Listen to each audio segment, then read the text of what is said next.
Hello everyone and welcome to my new course. During this one, I will show you step by step and from scratch how to recreate one of my most known scenes, the abandoned train.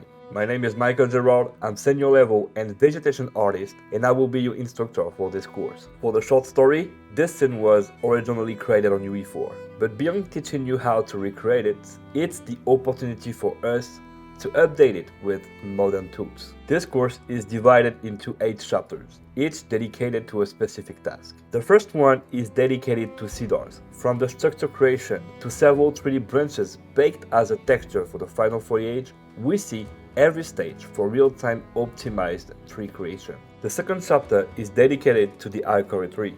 Even if it seems less complex than a cedar, this tree will allow us to learn how to create a leafy tree without overloading the poly count. The steps covered are the same as for the cedar: structure, 3D branches baked as a texture, and final foliage. The third chapter is dedicated to the juniper, a second conifer tree, but its design is very different from cedar. And more than this, it will teach us how to turn some megascan asset into berries. And here again, the creation steps remain the same as the previous trees. The chapter 4 is still about vegetation, but this time it's about creating a dedicated shader. Beyond the model, the shader is the most important thing when it comes to vegetation. That's why I've chosen to integrate my Unreal Shader Vegetation course to this one. 2 main shaders for trees and ground vegetation, attribute parameters, subsurface scattering, billboard logic, 2 different winds, and RVT blending. You have here everything you need to make your vegetation better than ever. The chapter 5 completes the Speedtree process with the final stage, ground vegetation. Dry reeds, dry thorns, grass, sprouts, dry pink plants, white flower, moss, pink flower, and flower thorns. Here are all the assets we create together. It seems to be a lot, and it's a lot to say, I have to admit, but they allow us to explore different compositions.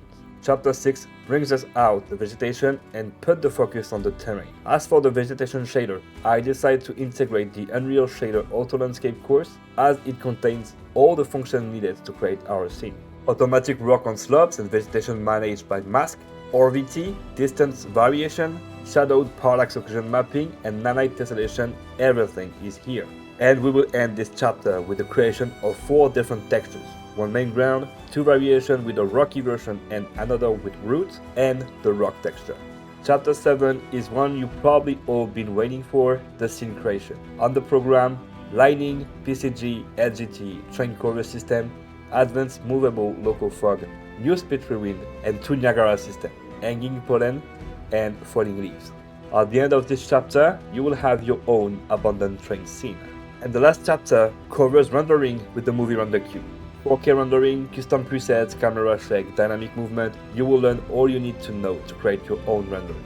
This course is designed to be accessible whatever your skill level. I show every step and do nothing off the camera. If, like me, you can't wait to start this course, then we'll see you soon.